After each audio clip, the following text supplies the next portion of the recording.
Welcome to your English news broadcast live on ERi-TV. It's exactly 10:30 p.m. on Eritrea's local time from our headquarters at Asmara with your domestic and international news in brief.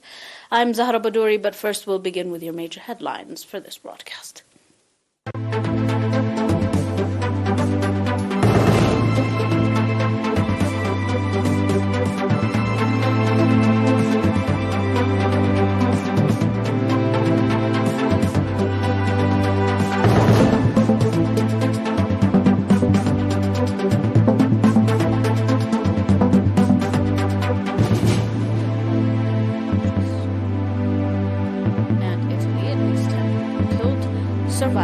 Several missing.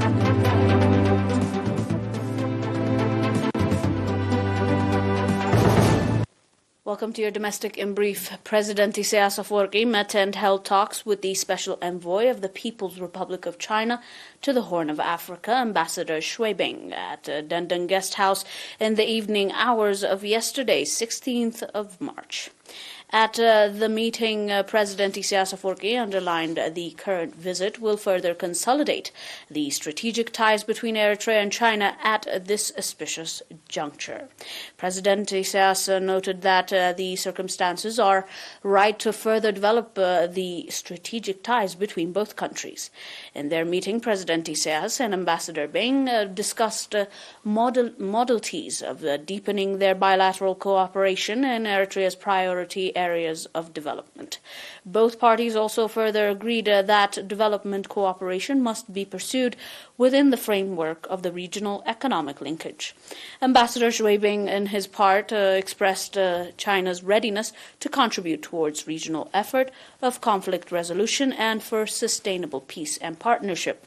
President Isaias mentioned the global importance of the forthcoming 20th National Congress of the Chinese Communist Party and wished success. The meeting was attended by Mr. Osman Saleh, Minister of Foreign Affairs, Presidential Advisor Mr. Imane Gabrab, and Mr. Hagos Gabrihuat, Head of the Economic Affairs of the PFDJ, and as well as Mr. Cheji, Ambassador of the People's Republic of China to Eritrea. It is to be remembered that Special Envoy of the People's Republic of China to the Horn of Africa, Ambassador Xue Bing, conducted similar visit in March this year. The Ministry of Education's Central Region branch, in collaboration with the Center for Students' Education and Research, have graduated 142 students on computer technology and robotics and a 2-month basic music training today, 17th September. Speaking at the graduation ceremony, Mr. Desbele Mahari, director of the Center for Students' Education and Research, stated that the center was established in collaboration with the Ministry of Education, Ministry of Labor and Social Welfare PFDJ's Center for Research and Documentation, and the Administration for Central Region. The main objective of the center is to provide students an opportunity and access to their extracurricular training during their summertime vacation. Head of the Central Region Educational Branch, Mr. Belay Haptagabir, on his part, stressed that the development of a nation depends on the level of education and skills of its citizens. Along with the formal schools, many training centers have been opened aimed at providing vocational training to tens of thousands of students throughout the country. He also underlined that the need to create such a center for students' education and research at national and regional and sub-regional and sub-zonal levels. The trainees were selected from 19 schools, out of which 48% are females. During the event, invited guests observed a show staged by the graduate students.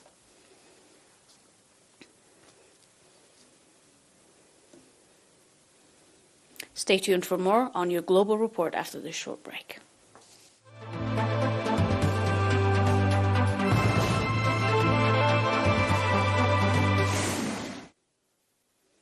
And on your reports on the international line, according to yesterday's report, a ceasefire was holding Thursdays on the Armenian and Azerbaijan border, Yerevan said, after the worst clashes since 2020 killed dozens of troops and jeopardized a fledgling peace process. The clashes that erupted on Tuesday, ended thanks to the international involvement overnight on Thursday. Armenia's Security Council said after earlier failed attempts from Russia to broker a truce. Baku and Yerevan have traded accusations of initiating the violence along with their shared border, which saw 105 Armenian troops and 50 Azerbaijani servicemen killed and hundreds of Armenian civilians fled their homes near the frontier. The escalation comes as Yerevan's closest ally, Moscow, is distracted by its nearly 7-month war in Ukraine. A delegation of the Collective Security Treaty Organization, a Moscow-led grouping of several ex-Soviet republics, is due in Yerevan later Thursday, Armenia's foreign minister reported on Tuesday. However, Armenian Security Council asked for military help from Moscow, which is obliged under the treaty to defend Armenia in the event of foreign invasion. Yet in Yerevan, opposition supporters staged an anti-government protest overnight demanding Prime Minister Nicolo Pashinyan resignation after rumors he was planning to agree on concessions in decades-long torrential dispute with Azerbaijan. Ethnic Armenian separatists in Nagorno-Karabakh broke away from Azerbaijan when the Soviet Union collapsed in the year 1991. The ensuing conflict claimed around 30,000 lives. Floodwaters triggered by heavy rainfall have swept through several towns in hilly regions of the central East Italy, leaving 10 people dead and several missing, according to state radio. Dozens of survivors scrambled into rooftops or up trees awaiting for rescue on Friday. It wasn't a waterborne bomb nor a tsunami, Barbara Mayor Riccardo Pasqualini told Italy's state radio, describing the sudden downpour on Thursday evening that devastated his town in the March region near the Adriatic Sea.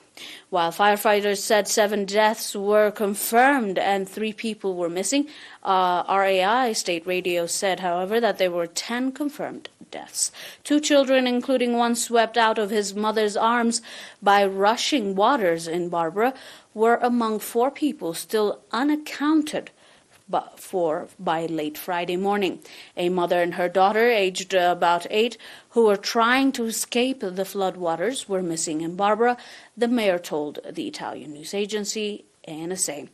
Many of the 300 firefighters deployed waded through waist-high water in flooded streets, while others operated rubble dings to scoop up survivors along their path.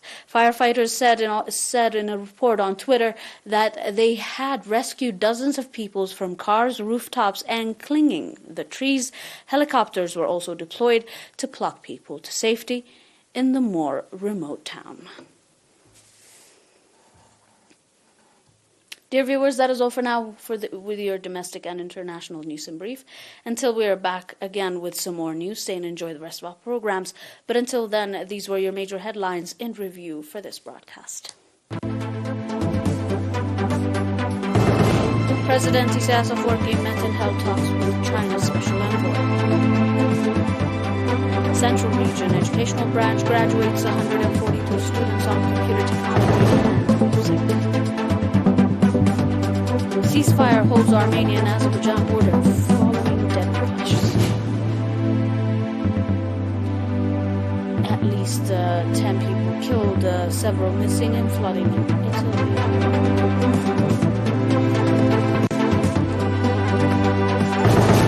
That is all from us, from our headquarters at Asmara here on air. Thanks for watching. Have a nice week.